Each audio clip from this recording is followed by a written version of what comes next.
I've got to write today.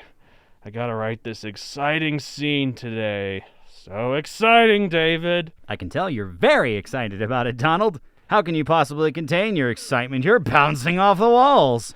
Don't even start with me, David. I'm in no mood. I've had a crappy couple of days. Whoa, what happened? How much time do you have? All right, then how about just a list? Do you want me to sort it chronologically or alphabetically? Let's try a brief summary, like maybe even a one-word summary. Life. Oh boy, you are going through a lot, Donald. I think now is the perfect time to mention this week's sponsor here at the Ritwit. This week's episode is brought to you by the Narrative Excitement Oh, come on! Stop with that stupid old ragtime music! I've heard enough of that track to last me a lifetime, and I'm in no mood for it now! Here, I'm going to provide the music. Whoa, isn't this the music that 14-year-old edgelord Stewart always plays? Yep, it's more fitting for the dark place I'm in now. Okay, I guess I'll work with it.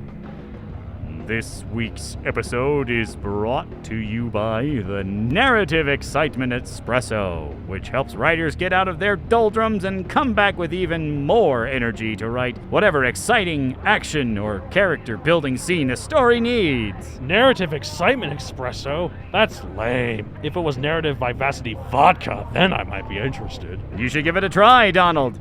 Here, I poured you a mug with a few shots of Narrative Excitement Espresso. Feel free to make a latte or a cappuccino or whatever you want with it. Latte or cappuccino? Ha! I don't want any foamed milk. I'm gonna pour this directly into my coffee and make me a red eye. Whatever works for you, I suppose. Nothing works anymore. This might dull the pain, though. Or make it worse. Wait. What am I doing? What is this music? This stupid edgelord music! Stop the music! Donald, are you okay? What have I been doing these last couple of days? I can't let a few really crappy things get me down. I've got to write! By God, I've got to write, David! Wow, that's very good to hear, Donald. Can I push this button and play the correct music now? Play the ragtime music, David! Play it! All right, will do! Try out our special Narrative Excitement Espresso, guaranteed to get you out of your funk and ready to write the most explosive scenes your creativity can muster. Ain't that right, Donald? What'd you say? Sorry, I just finished writing a 50,000-word battle scene. Yep, that's about right. Welcome, fellow nerds, to another episode of The Ritwit, the show that unites writers the world over. Or at least these two, except we have one more today. What? Today we got a special guest, Matt Cook, Ph.D. Oh, no. Another Matt. Just what we needed. More confusion. All the Matts. I've said this. Not all of them. I've said this before on the show, and probably our special guest host, Matt, can't agree. And I'll get to, why you're qualified for the show in a bit.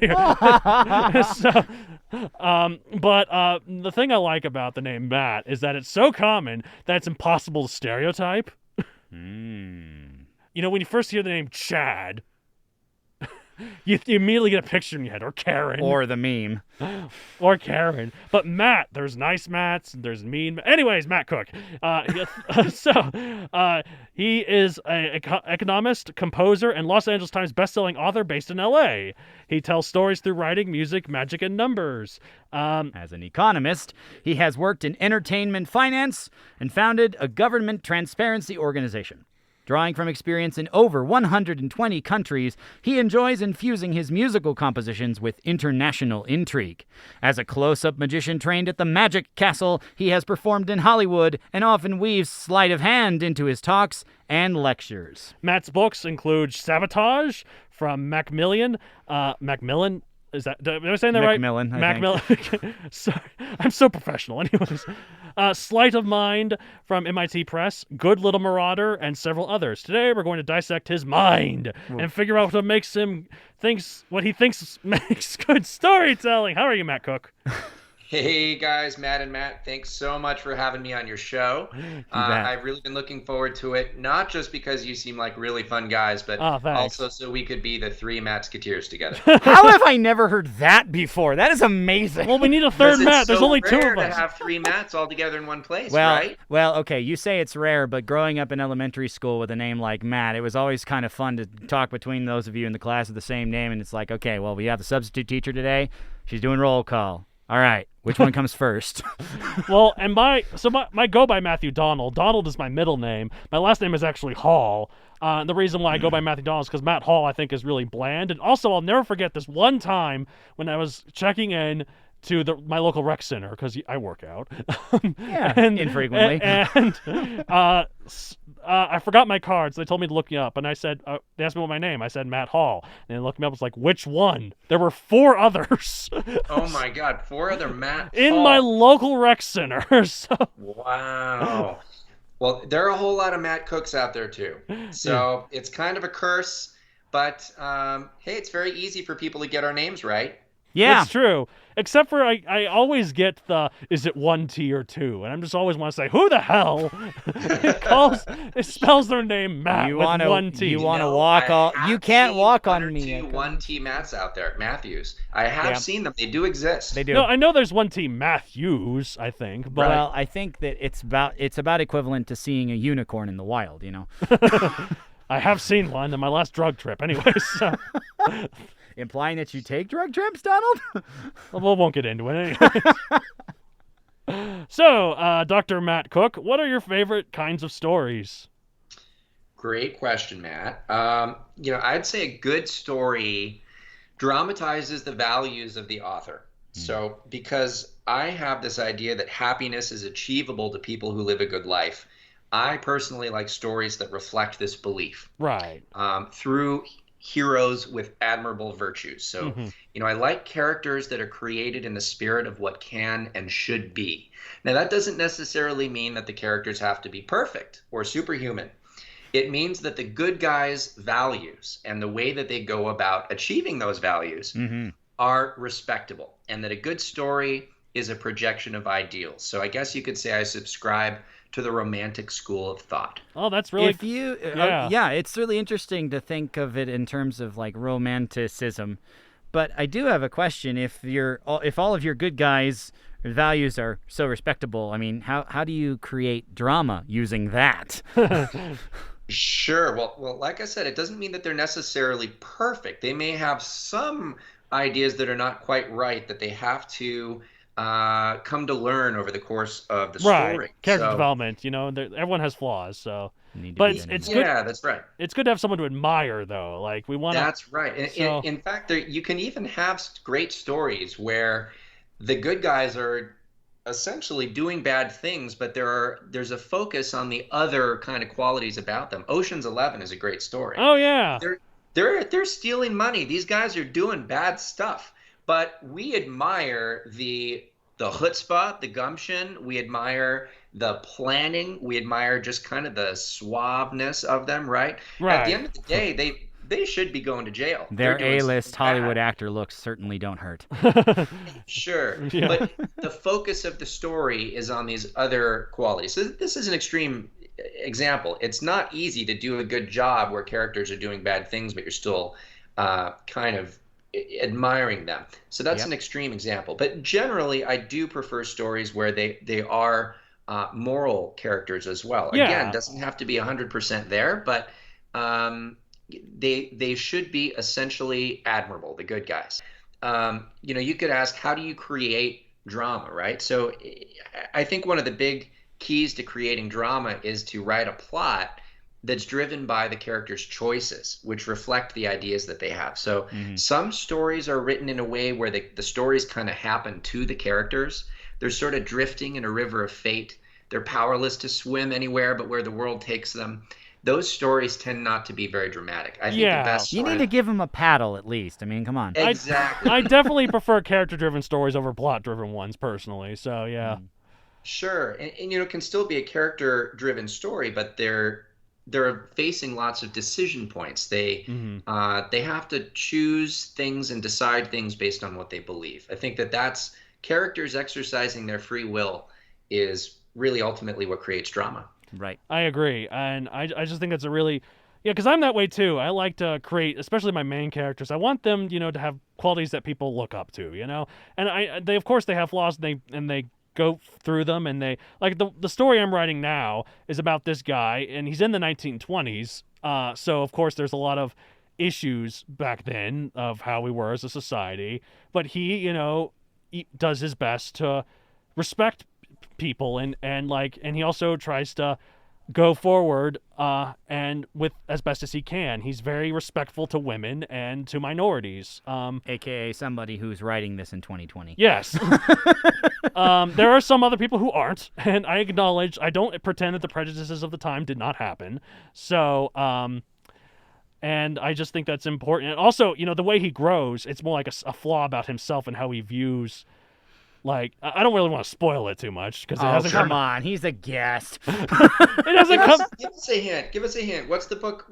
What's the kind of basic plot? You got to give us a hint. You can't drop that tease and not share more. It's called Tesla Knots. It hasn't come out yet, but I'm almost done with the first draft. It takes place in the 1920s, and it's about how Nikola Tesla had this amazing sort of public life as a scientist and engineer and a magician almost.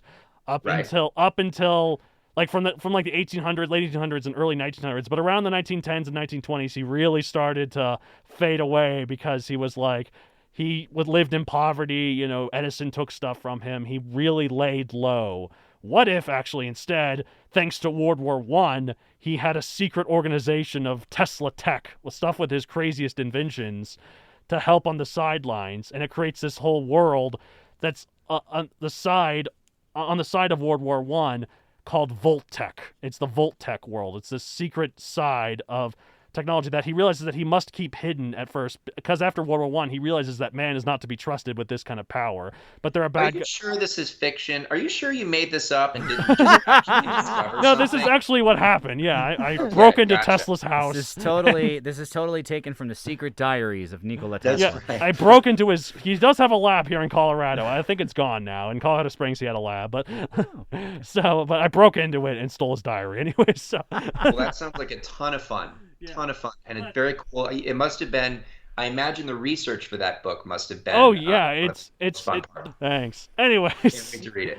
So this is my ridiculous genre fiction. Speaking of genres, the segues make a return. Yeah, we have cheap segues all throughout this podcast. Anyways, what genres do you recommend? Like people need to experience more in their own libraries. That's a great question. If you don't mind, I'm going to put a little bit of a twist on it, though. Please, go ahead. Because genres are... How useful are genres? I think they're useful to convey a lot about a book's elements. Mm-hmm. They maybe convey something about a book's substance, but they actually convey very little about a book's essence. So, true.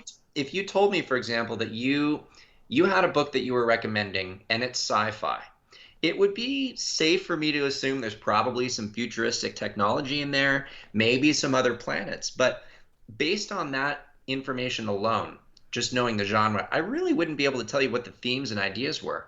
And that's the critical part of a story. It's the themes and the ideas. Mm-hmm. Right. So if I had to recommend a category of stories to somebody, I probably wouldn't make the recommendation based on the genre. You can have good books and bad books in any genre. That's so true. It's pretty subjective. So, some people like other worlds, other planets. Some people like medieval swords. Some people like dinosaurs. Some people like Eiffel Tower Tesla coils. I like all these things. Some personally. people like The Room.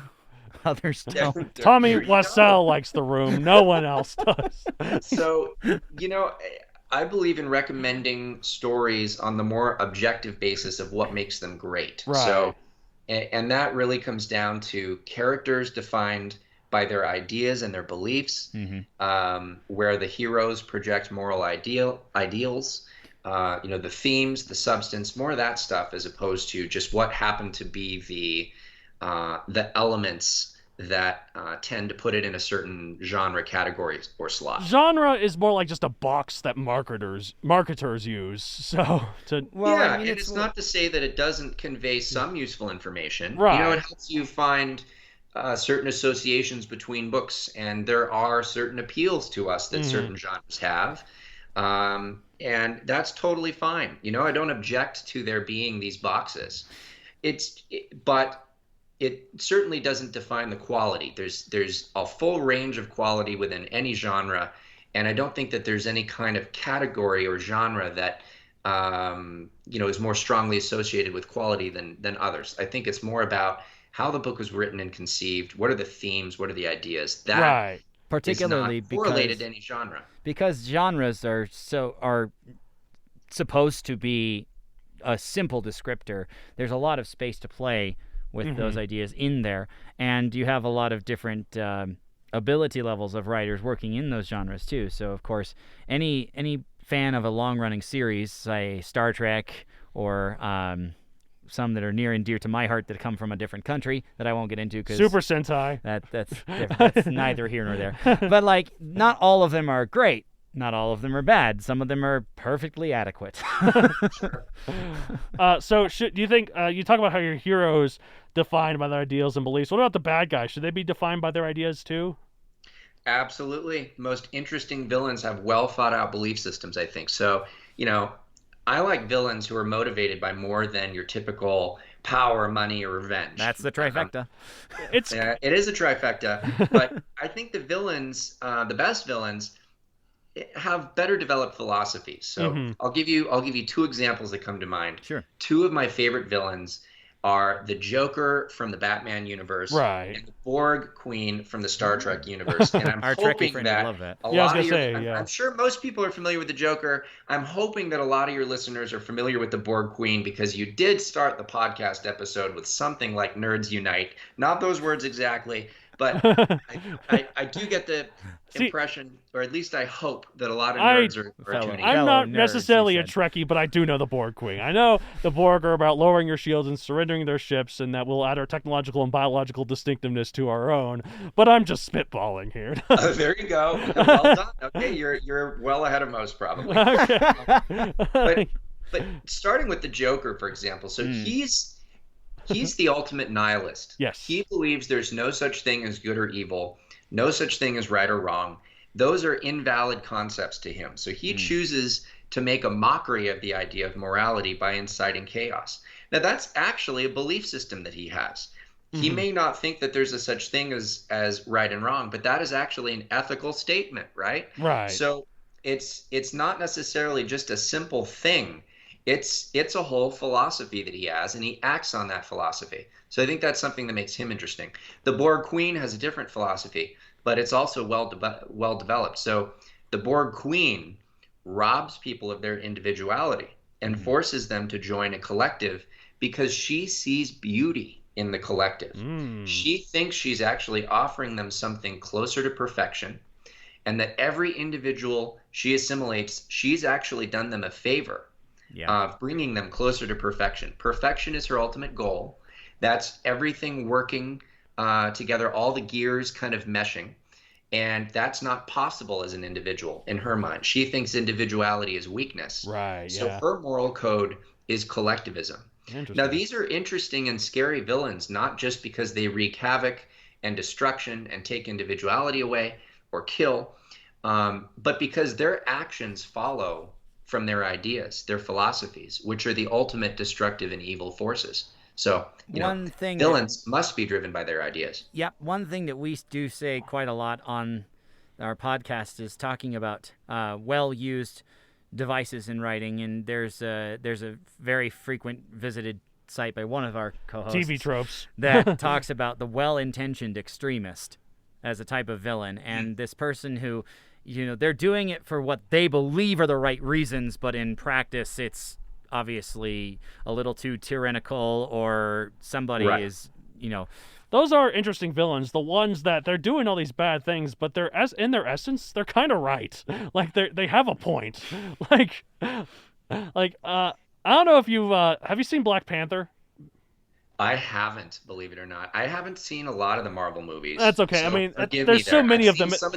I've seen about half, maybe. Okay, so that's fine. Yeah, at this point, there's so many of them, you're either all in or all out. So, but okay, so Black Panther is about this fictional country in Africa called Wakanda that is super, super futuristic. They hide their technology from the world, though. They have like the most advanced technology in the world, and they hide it from people. And this villain is this guy from Oakland. He's this black kid that, well, he started out as a black kid, but his uncle, I mean, he's still black, but he's not a kid anymore. But And this is the face bomb. he was raised in Oakland, but his father was a guard to the Wakandan king, and then to preserve the secret, when his father betrayed the king or something, they abandoned him, and so he had to live alone on the streets in Oakland. And then so he started to get this vendetta from seeing, and this is a very relevant message about like what all the black people in his country have to deal with, and what the black country people in all the other countries have to deal with. And so he's constantly driven by this thing: where was Wakanda? You had the power to help these people in need, and you just stayed isolationist. And so he tries to become king, and because he's got royal blood, and he wins, and he becomes king through this trial by combat thing, and then he tries to enact his revenge on the rest of the world by becoming the very thing that he hates. But it's a very relevant message. Like, he's like, where the hell were you guys when we were in need? So Sure, you bring up an interesting point, which is that it adds complexity when the villain has something that's sympathetic, or you can at least maybe meet them 15% of the way, right. And it's the method. Yeah, not quite half and half. If there's some genuine grievance, maybe, but it's just their means or the extreme to which they take it. They haven't really thought the whole thing out rationally. I think does add complexity. I'll just kind of mention a failure to that. And the only reason that I'm mentioning this one is because I actually love the book, and that's Lord of the Rings. Yeah. And Tolkien introduced so many incredible, I would say, novelties in Lord of the Rings that much of the fantasy genre, so much of the genre as it is today, owes itself to Tolkien. Absolutely. So I'll preface it with that. But Sauron, hate to say it, is a pretty lame villain because he's so one-dimensional. He doesn't really have a philosophy. He just wants power. And frankly, he's so not present in the book. I mean, I don't really remember. Does he even have any lines? I hardly remember him speaking. He speaks through the ring, kind of. But yeah. More of what the more interesting thing about the villain in that is what the ring, aka the greed and like the desire for it, what that does to people. Like, that is interesting. It's how it affects other characters more than the villain itself. Yeah. So sure, there you go. So Sauron is almost like, in that story, almost the worst in every individual, whatever that is. It's possibly addiction. It's the darkest desires for power that come out individually differently in each character. Right. Which is unique. So each character who wears the ring or has to bear the burden at some point, you kind of see Sauron come out through them. Yeah. So Sauron's more like his own character. He's more of like a concept than anything. But right. But so we were talking about tropes earlier, like the well-intentioned extremists and TV tropes. So, sure. What tropes, if any, or other storytelling devices do you like using in particular? Like, personally, I like a good David versus Goliath, like someone who's so outmatched but still manages to fight and maybe even wins. But I also like in my sci-fi stuff, like secret powerful technology. Is there anything like that you like to use? Sure. Well, let me start by saying tropes are not what make the story. Right. So trope as a concept, it's a helpful tool for analyzing the large body of stories that are out there. Mm-hmm. You can categorize certain plot events and communicate certain elements of a story concisely by describing the tropes that appear. It's a sort of characteristic that lots of stories share. Right. But it's not very useful beyond that. It's about as useful as the word genre, like we were talking about. Right, yeah. In describing the meat of a story. Sure, the story has X, Y, and Z tropes, but what are the real ideas? What's the real substance? And knowing the tropes can't tell you that. So a story should never be written around a trope. Mm-hmm. That would be like saying from the get-go, how can I give my story elements that other stories have, right? It should really be the reverse. Start with the theme, Yeah. construct the plot and characters in service of that theme, and then afterward you can use the trope concept as an analysis tool, but it's not a creative tool. That makes So sense. Yeah. that's personally the process I follow. So I don't really have any favorite tropes. They're an analytical tool, not a creative tool. But if you put a gun to my head and made me pick a favorite, uh, I like ostensible villains who turn out to be good guys, like Snape and Harry Potter. Yes.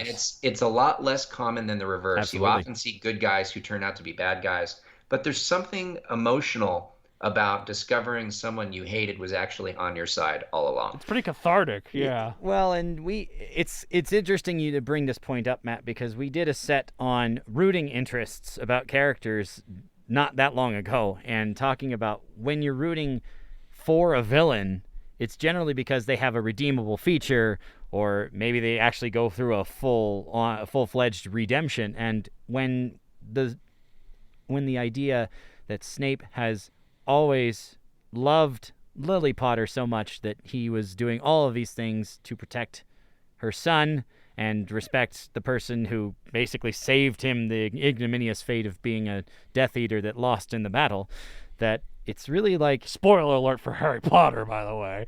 One of the most read book series of Yeah. all time. Okay, jeez. But it's one of those things that you see that happen and you're like, God, I hate that I have to care about this guy, but darn if they didn't do it well. Yeah, you said something right there. You said, "Darn, I hate that and that is very, very perceptive there, I think, because you have to then kind of judge yourself, where you think, oh shoot, I judged this person the wrong way. Yep. I viewed them incorrectly, and that's powerful. And you don't have to do that as much when, oh, you thought the person was good, but they turned out bad. When you misjudged someone and didn't give them the credit they deserved, Right. that's something you remember. And just the other day, I was actually rereading a synopsis. I didn't reread the whole book, but I was rereading a synopsis of the first Harry Potter book, Oh, yeah. Sorcerer's Stone. And I had totally forgotten that Snape was the one who had saved Harry a few times. Yes. Right. So in reading the series, I had sort of grown to hate Snape so much that I forgot the few times when he was actually there doing the good stuff. So, I mean, that's really impressive storytelling. Well, and also, like, on a note for a character that seems a bit more two-dimensional, Draco. At first, he's just the bully. And, like, you're like, oh, this is the guy who hates Harry Potter. And For being Harry Potter. For being Harry Potter. And then as the books go on, you realize, oh, wait, there's this guy who came from nothing, who suddenly was famous for something that he doesn't even remember doing, and for something that he was never a part of. Of course he'd be resentful. Of course he'd be jealous. So, like, at first you're just like, oh, why does this guy hate Harry? But then as it goes on, you're like, it makes sense. The antithesis to everything Draco was. Yeah, so... All right, well, let's go ahead and keep moving along here. I think it's safe to say that, tropes aren't the reason for your story. They are something they're something used to assess, certain elements of a story. Yes. Yeah, I would say the key takeaway is stories should not emerge from tropes. Tropes emerge from sets of stories. Right. So speaking on a more structural basis, how much of the structure do you set before going into the drafting process? I mean, compared to winging certain parts of the whole thing or letting this idea grow while you work, etc., and so forth. Another great question. Writing a novel seems like it should be about putting words on a page. But the critical part comes before the first word is even written. A huge amount of time, I think, and you guys may disagree because you're both writers, but a huge amount of time should go into planning and outlining. Yeah. There's a question a lot of authors are asked, kind of like your question that we're talking about now, and that is, do you outline or wing it? Oh, yeah. When it comes to this process, I really think there's an objective right way to do it. To me, seat of the pants writing simply can't yield a good outcome unless by sheer coincidence. It would be like starting a major construction project without a blueprint and hoping to end up with a stable and beautiful architecture. That's To me, true. extremely improbable, next to impossible. It'd be like trying to craft a statue out of marble and just like, I'm just going to go with this and see what happens. And it probably ends up looking more like Picasso than a David, for example. I know nothing about marble sculpting, but I thought you were going to say, here's some marble. I'm out of marble. Here's some tree sap. I'm out of that. Here's some cement. Like, well, I mean, you don't just luck into making the freaking statue of Apollo. Right. Like, I mean, I don't know much about that either, but even though you're starting with a blank slate, you have enough of an idea going in that you make the right maneuver. You start chipping away the excess and crafting it to the story you want it to be. Right. Figuring out the content of a manuscript means doing a lot of thinking, either sitting down or walking an environment you like, but not necessarily writing prose or doing anything that anyone else could measure as progress. Right. Then comes putting those thoughts down and creating an outline, the architectural blueprint. I like to call the outline the blueprint. Yeah, makes sense. And that's the real intellectual heavy lifting.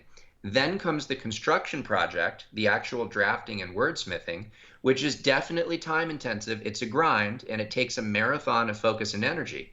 But it's not actually the most intellectually challenging part of the process, I think. You just can't expect to come up with a terrific manuscript by skipping that foundational work early on. Fair enough. Makes sense. You do have to figure some things out as you go. So you have to be willing to revise and update that blueprint. So it's the blueprint will evolve during the drafting, just as your draft will evolve during editing. But there's no way around starting with the blueprint before you actually go to the drafting. Yeah, see, that's a really interesting way to put it, and I do that a lot too. What I tend to do for me, I have like the beginning and the end like super planned out. The middle I have sort of planned out. Okay. That'd be like designing the ground floor and the top floor and then just letting the middle fall where it may. Okay. Well, it's just I start, well, you know, of course I start with the beginning as it is. I know how to foreshadow stuff I have planned for the ending, but sometimes, like, as I'm writing it, I don't quite know exactly how I'm going to get there. I just know I'm going to, and I have ideas. Like, I have like certain set pieces in my head and other stuff. But then as I'm writing it, once I'm usually by the end of the beginning, it's starting to become more clear. Like, oh, this is how I put this and this and this together. It's sort of like how, like, when I was writing my Megazoic books, buy on Amazon.com. That's a joke we do on the show. I had the first book all planned out. I had the final book all planned out. I had the second book almost entirely planned out. I had the third book sort of planned out by the time I was... And, like, I knew exactly where I was going to go, and I knew sort of how I was going to get there, but the little finer details I got as I went on. That's kind of how I suppose that what Donald is saying is that it's comparable to putting a thing in MapQuest. You know point A and point B, but you don't actually ask it to start you on a route. You're just like, I'm just going to figure this out. But, like, that implies I have no plan, though. I do have Well, let's run with the MapQuest or Google Maps analogy there. Sure. You can start with a route. It'll tell you a route, but as you go... Then maybe it'll automatically that adjust based on traffic that was Yes, unforeseen or something. So there are issues that'll come up, accidents, right? There are issues that'll come up that are really hard to foresee until you get into the weeds, and then you can kind of go back to the blueprint. Hopefully, you're not driving in the weeds, by the way, listeners. That's right. But no, that's basically how I do it. So, all right. Well, to change to a slightly similar idea, but more a different part of your creative planning process. What is your typical process with character building, particularly if, like you said, with the plot things, that happens before you really start writing the book? Sure. So to write a good novel, you can start by thinking about plot and character. To write a great novel, I think you have to start with your theme. So what is your key question or idea? And then you construct your plot to serve that theme. And your plot, of course, needs characters. So really, to write a great novel, you should think of characters as actors in a plot that serve a theme. Right. So when it comes time to laser in, you can do things like write a brief biography for each character, full of decision points in their lives that reveal their ideas, their beliefs, or key events that may have shaped their ideas and beliefs. And the information in those biographies may or may not appear in the final product, but that gives some kind of structure to think about those things. But ultimately, it really, to me, it doesn't start with thinking about characters or even plot. It starts with what is the theme? What is really the purpose of this book? And the plot and the characters, of course, that are in the plot are there to serve that theme, which is foremost. Yeah, like I definitely in that way too. Like all four of my Megazoic books have a one word theme to them that I kind of had in mind as I was writing them. And so when I was, planning certain of the little things in the middle, I was trying to put it in with that theme. The first, not to go into specifics because, you got to read the books. The first book is about confidence. The second book is about rebounding. The third book is about compromise. And the fourth book is about endurance or perseverance. That's great. That's great. So, And I'm sure that the books would not be nearly as cohesive mhm. if you hadn't written them with those themes in mind. Right. That's kind of what I had in mind. So, uh, That's terrific. Well, you're using that process. so a process that you use not just for your writing but for other things. You said you're also a composer. So, how, if at all, do you incorporate music into your writing? Whether composing for it directly or using it to inspire yourself, maybe. Oh, thanks. Thanks for asking this wonderful question. Books and music actually have one big thing in common, and they have a big difference also. Mm-hmm. The thing they have in common is that they're both very powerful storytellers. The difference is in how they do it. The difference is that books are primarily conceptual, and Mm-hmm. music is primarily emotional. Ooh, yeah. That's not to say that books don't give us emotional responses. Right. Of course they do. But books are foremost about things. Their most basic unit is the written word. Mm-hmm. And strung together, these words refer to real things in the world, right? So Right. books deal in concepts which then lead to emotions. Music acts differently. Music isn't about anything.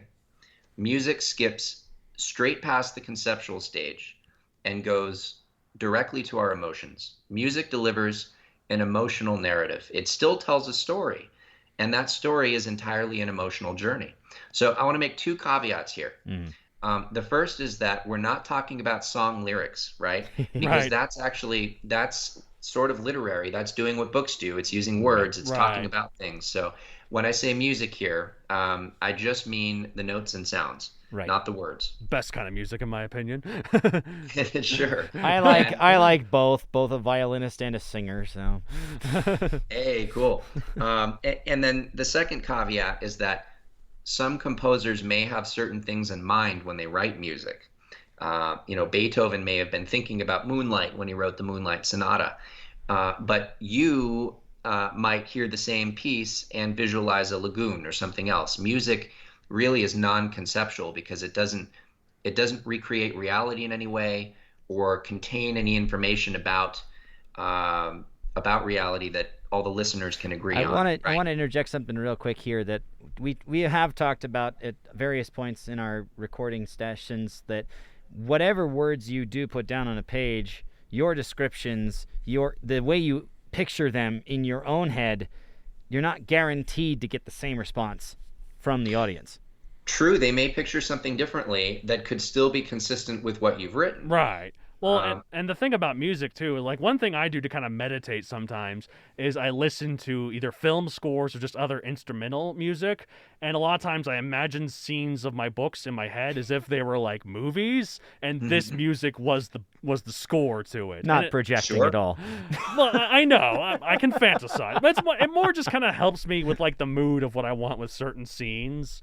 That's a totally valid thing to do. I think that there's no better communicator of emotion than music, really. Mm-hmm. I think that music kind of came about um, because it is such an effective communicator of emotions, and it may actually be better than words. I mean, we do have words for emotions, of course, like sadness, melancholy, anger, happiness, joy. But I think that music can convey greater subtlety and it's actually experienced, right? If someone defines anger, you don't necessarily feel anger.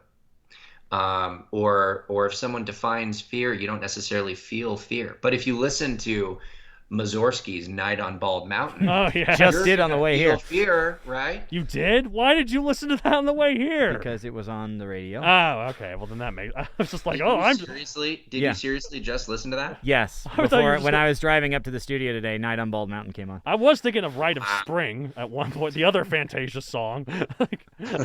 So... Wrong Russian composer. Okay. I think there's a weird cosmic connection here, guys. Night on Bald Mountain and Three Mats. I mean, seriously. I'm not bald. No. Who said that was the connection, Donald? I Come know. on. It is night.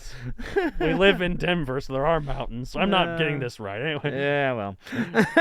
Anyways. But going back to you do compose music. Does that integrate with when you write books, or is that just something you kind of do on the side as a?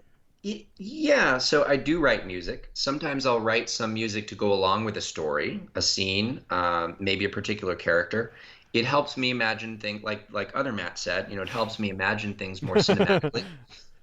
It's a good way to think about the feelings that I'd like to give readers with a particular scene. Sure. But the conceptual realm and the emotional realm are so different. Mm-hmm. The processes that go into writing books and writing music are so different that it's a stretch to say that one really helps the other. Mostly I do it because it's fun, not because it's a crucial part of the creative process. There was one time I tried doing a challenge to myself, and I had a classical piece on, I believe it was a symphony of Beethoven's, I don't remember which one, and I just challenged myself to write based on how the music was leading me, and boy howdy were the results interesting. Were they good results or just interesting? Well, I mean, quality is in the eye of the beholder, don't they say? But because it happens, the piece, once you start the recording, it's going to happen the way it happens all the time, but the way your brain reacts to that. Are you doing things, thinking things fast enough to respond before it's going somewhere else, and then all of a sudden you lost the train of thought you had to go elsewhere? And so it was, interesting is the best way I can describe it. The only way I could write something that's like with Beethoven's music is like making it literal. So it's like Fifth Sympathy. Skip, skip, skip, slide. Skip, skip, skip, slide. It's like someone playing hopscotch on the ice. It sounds like it would be a fun exercise. The thing that's I think would be the immediate challenge is that, like Matt said, it moves quickly. Probably the one me. before you. Matt David, okay. The music moves so quickly that you don't really have time to develop a feeling when you're writing, which takes a little bit longer than to experience music. So you're not allowed to come up with that blueprint, which means that you have no solid architectural foundation. Well, speaking of architectural foundation, can you give us some insight into how the book pitch changes from the first concept to final publication? I guess that's sort of architecture. I thought it'd be a better segue in my head. Personally, and I'm gonna interpret the word pitch as synopsis. Right. Yes. Personally, I don't think about a synopsis until it's useful to have a synopsis. Mm-hmm. And I definitely don't let thinking about the synopsis influence anything about the story. So because I love analogies, if you were a chef at a restaurant coming up with a great dish, you'd probably think about the flavors and the textures that you wanted people to experience before you came up with a description for the menu.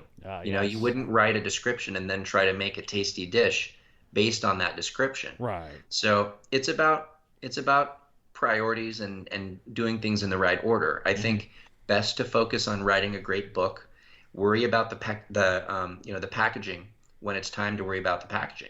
I think it's worth summarizing that a synopsis is, in this model to you, is the same as you view the tropes, that it's kind of an analysis tool of what you've done, not a roadmap for how you get there.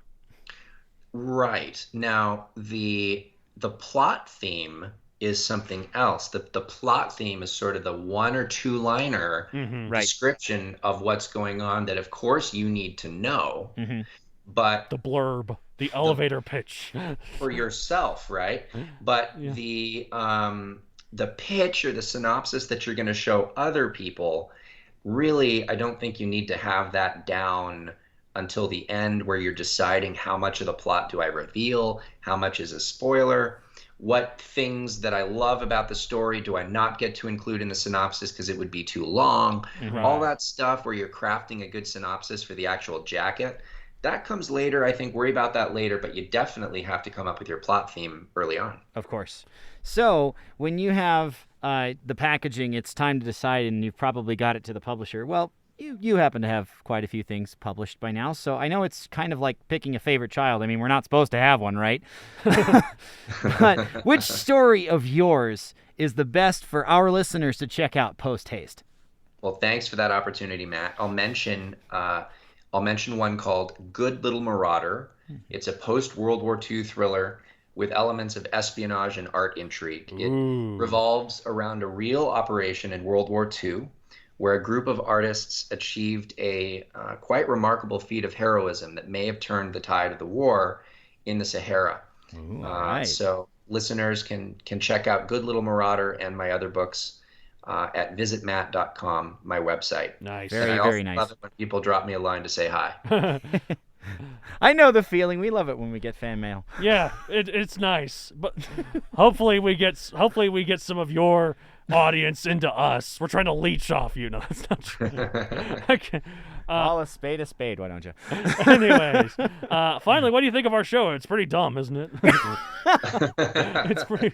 Actually, guys, I think you do a remarkable job. You Thank you. ask great questions, and you've picked a topic it's more important than a lot of people realize. Stories have tremendous power because they communicate values. Right. A quick comparison. How many famous speeches could either of you name from history? Probably some of the same ones. The Gettysburg. Yeah, I was just about to say the Gettysburg. Give me liberty or give me death, Patrick Henry. They Sure, can take our lives, but they can never take our freedom. Was that There you Braveheart? go, right? Braveheart, yeah. Which is funny that you named a speech even from a story. So anyway, the point is you could probably name a handful of speeches, and if you're really erudite, maybe you could name 10 speeches, which I know I certainly couldn't do. Yeah, No. How many stories could you name? Way more It would than probably that. take days, right? It would probably take days for you to list them all out That's a good point, yeah. from memory. So that's because those stories that you could name dramatized certain ideas that had a lasting impact on you. Political speeches, ironically, are designed to influence people and how they think. And yet the stories that we read or watch or hear are much more influential. That's the power of drama. That's the power of the story. And your show is all about how do we create great stories. Along with a little you deserve off-brand a lot of credit humor. for that. It's been a real pleasure, and I want to thank you both for having me. Of course. Thank you very much for coming, Dr. Matt I Cook. feel like we need a board of applause here. Just press a button. But Press the applause button. Well, thanks, guys. Really appreciate it. Of You course. bet. Listeners are interested in hearing more. They can check out visitmatt.com. we'll put a link in the description as well. Please go Yes. check it out. Say hi. Thank him for coming on our show as we do. Thank you very much. But in the meantime, listeners, If I you think wanna get a that's hold- it for this week. If you want to get a hold of us for some reason, after for hearing- whatever reason.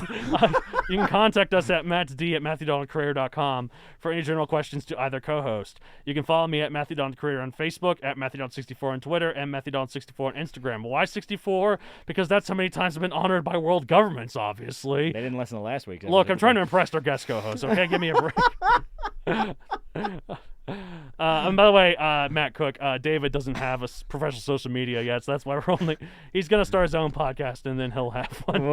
We'll have to update that as we go. But Anyways, that's it for us on the Ritwit. I'm Matt Donald. I'm Matt David, and he probably won't say that he's Matt Cook. But we're doing this really special way because we have Dr. Cook is calling us from LA. So thank you very much for taking time out of your busy schedule to meet with us and answer some of our questions. And hopefully that you'll get a couple more people coming to the site and saying, "Wow, you're really, really smart." Smarter than us. Be delighted to speak with any readers. This has been the Ritwit, the show where us two twits and apparently a third Matt today He's no twit, though. He's fine. As I said, a third Matt. Yeah. So I talked about ridding.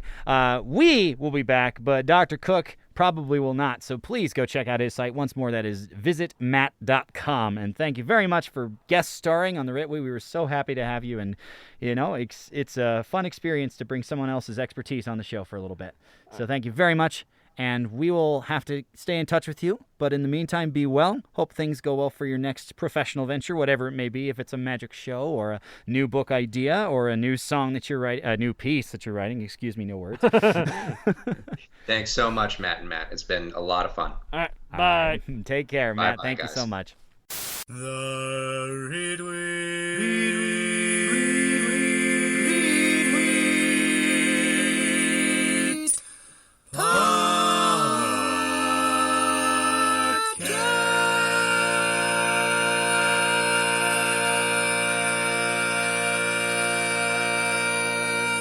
Play the ragtime music, David. Play it.